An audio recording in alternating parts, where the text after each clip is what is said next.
अस्सलाम वालेकुम, welcome to Saqib physics academy. आज हम न्यूटन का थर्ड लॉ पढ़ेंगे, न्यूटन का तीसरा कानून पढ़ेंगे कि उसमें न्यूटन क्या कहता है। न्यूटन के कानून की स्टेटमेंट पढ़ने से पहले, उसको समझने से पहले, उसको जानने से पहले हम एक एग्जाम्पल देखेंगे, एक मिसाल देखेंगे। उसको मिसाल को समझने के बाद हमें पता चलेगा कि दरअसल न्यूटन कहना क्या चाहता था। तो अगर कोई गन है आपके पास, यानी ये बंदूक ले ले, इससे अगर हम किसी चीज़ बुलेट को फायर करते हैं, बंदूक चलाते हैं, तो उसमें से ये गोली का बाहर निकलना, ये हमारे पास एक्शन होगा। यानी गोली का फॉरवर्ड डायरेक्शन में जाना, आगे की तरफ जाना क्या होगा, हमारे पास एक्शन होगा। और इसी के ऊपर, यानी ये बुलेट के ऊपर जो फोर्स लगी थी, उसके नतीजे में ये आगे गई। तो इस फोर्स के नतीजे में कुछ फोर्स बैकवर्ड भी एक्ट की होगी, तो वो बैकवर्ड डायरेक्शन में ये बंदूक क्या करेगी, वापस थोड़ा सा हल्का सा झटका खाएगी, जिसको हम किसका नाम देते हैं, रिएक्शन का। यानी एक्शन क्या था, इसमें से गोली चली, बुलेट चली और वो फॉरवर्ड डायरेक्शन में गई, ये हमारे पास क्या था, एक्शन, यानी अमल था उसके ऊपर हो रहा। और एक्शन के बाद बंदूक का पीछे की तरफ झटका खाना, पीछे की तरफ थोड़ा सा हट जाना, वो क्या था, हमारे पास है रिएक्शन। यानी जब भी गोली चलेगी, आगे की तरफ जाना एक्शन था और पीछे की जाना क्या था, रिएक्शन। तो यहाँ पर देखें, एक्शन और रिएक्शन एक बॉडी पे नहीं, दो अलग-अलग बॉडीज पर हो रहा है। गोली है यानी बुलेट है, और उसके बाद गन यानी बंदूक है। तो गोली के ऊपर अमल हो रहा है और इस गोली के चलने के नतीजे में बुलेट के ऊपर क्या हो रहा है, रिएक्शन। तो न्यूटन क्या कहता है कि जो एक्शन होता है और जो रिएक्शन होता है, ये आपस में मैग्नीट्यूड में इक्वल होते हैं और इनकी जो डायरेक्शन होती है, अब देखिए मैग्नीट्यूड फर्ज की इसकी 5 न्यूटन थी, तो इसकी भी क्या होगी, 5 ही न्यूटन होगी।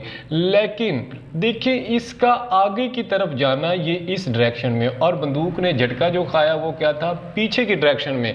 यानी बुलेट की ये डायरेक्शन थी और जो बंदूक ने झटका खाया वो क्या था, पीछे की डायरेक्शन में। देखिए एक्शन और रिएक्शन मिकदार में, मैग्नीट्यूड में इक्वल होंगे, लेकिन उन दोनों की डायरेक्शन क्या होगी, अपोजिट। तो न्यूटन ने क्या कहा था, जो एक्शन एंड रिएक्शन होता है, यानी एक्शन प्लस रिएक्शन, ये इक्वल किस में होते हैं, मैग्नीट्यूड में। मैग्नीट्यूड में इक्वल होंगे। और उसके बाद जो सेकंड बात करता है वो कहता है जो इसकी डायरेक्शन होगी, यानी वो क्या होगी, अपोजिट।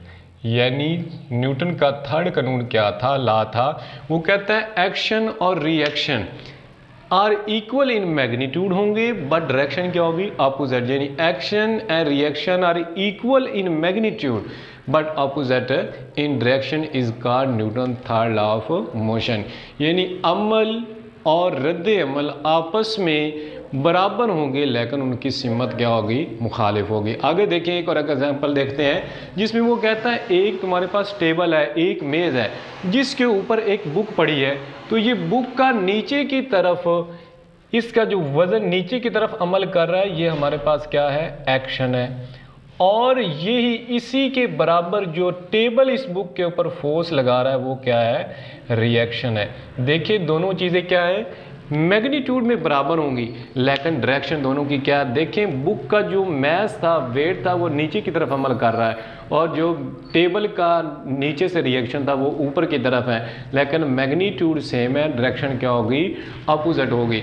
तो इसमें एक्शन और रिएक्शन आ गए। उसके बाद एक और एग्जाम्पल आप अगर देखें तो यहाँ पर देखें, एक स्प्रिंग बैलेंस है, उसके साथ कुछ मैस या वेट लटका हुआ है, जिसे फर्ज कर लें एप्पल है। तो यहाँ जो एप्पल का वेट है, मैस है, ये क्या करता है, नीचे की तरफ अमल कर रहा है। यानी ये देखिए, ये तुम्हारे पास क्या होगा, एक्शन होगा। और इस एक्शन के नतीजे में इस रिंग के अंदर जो फोर्स लगेगी वो ऊपर की डायरेक्शन में होगी, वो क्या होगा, हमारे पास है रिएक्शनल फोर्स होगी। यानी एक्शन नीचे की तरफ हो रहा है और रिएक्शन क्या हो रहा है, ऊपर की तरफ हो रहा है। तो यानी मैग्नीट्यूड तो सेम है, लेकिन डायरेक्शन क्या हो रही है, अपोजिट हो रही है। अगर एक और हम बात करें, देखिए जब रॉकेट होता है, रॉकेट चलता है तो उसमें क्या होता है, यहाँ फर्ज किया आपके पास ये आप कर लें रॉकेट है, तो ये जब चलेगा यानी ये वाला रॉकेट, तो ये नीचे की तरफ, ये आगे की तरफ जो जाएगा, यानी जब इसको यहाँ से चलाएंगे आगे की तरफ जाना, ये क्या है उसका आप फर्ज कर लें एक्शन है, और नीचे जो इससे ईंधन निकलेगा वो क्या था, एक्शन, और आगे की तरफ जाना इसका क्या था, रिएक्शन था। एक और मिसाल लें, यानी जब इंसान ज़मीन पे चलता है ना, उसके जो पाँव होते हैं वो ज़मीन के ऊपर एक्शन यानी एक्शनल फोर्स लगाते हैं, और रिएक्शन के तौर पर ज़मीन उतनी फोर्स से आदमी को क्या करती है, आगे धकेल लेती है। यानी एक्शन आदमी का ज़मीन के ऊपर पाँव मारना एक्शन था, और आगे की तरफ जाना ज़मीन का क्या था, रिएक्शन था।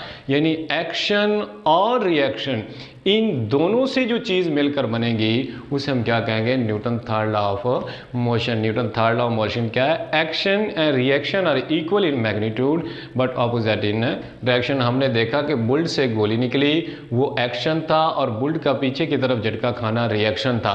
एक्शन और रिएक्शन दोनों क्या हो गए, मिक्स हो गए। उसके बाद कहता है एक टेबल के ऊपर बुक पड़ी है, बुक का नीचे की तरफ वेट अमल करना क्या है, वो उसका एक्शन है, और टेबल का नीचे से ऊपर की तरफ फोर्स लगाना क्या था, रिएक्शन था। उसके बाद हमने स्प्रिंग बैलेंस की बात की कि इसके साथ एक मैस लटका हुआ है, फर्ज कर ले आप एप्पल है, तो एप्पल का जो मैस था, वेट था, वो क्या कर रहा है, नीचे की तरफ अमल कर रहा है, और जो इसके ऊपर रिएक्शनल फोर्स रिंग के अंदर है वो ऊपर की तरफ है। एक्शन और रिएक्शन क्या है, इक्वल है, बट मैग्नीट्यूड क्या होगी, डायरेक्शन क्या होगी, अपोजिट होगी। उसके बाद तुम्हारे पास एक रॉकेट है, जब रॉकेट चलता है तो नीचे की तरफ ईंधन का निकलना वो हमारे पास क्या था, एक्शन था, और रॉकेट का ऊपर की तरफ जाना यानी रॉकेट का ऊपर जाना क्या था हमारे पास, रिएक्शन था। उसके बाद अगर एक बात करें गुब्बारा की यानी बलून लें, तो उसमें हवा निकलती है नीचे की तरफ, वो एक्शन था, और गुब्बारे का ऊपर की तरफ जाना क्या होगा, रिएक्शन होगा। तो ये आज हमारे पास था न्यूटन का थर्ड लॉ ऑफ मोशन। अगर आपको इसमें समझ आई हो तो आप हमारे चैनल को सब्सक्राइब करें, ताकि हर आने वाली नई वीडियो का आपको क्या मिल सके, नोटिफिकेशन मिल सके।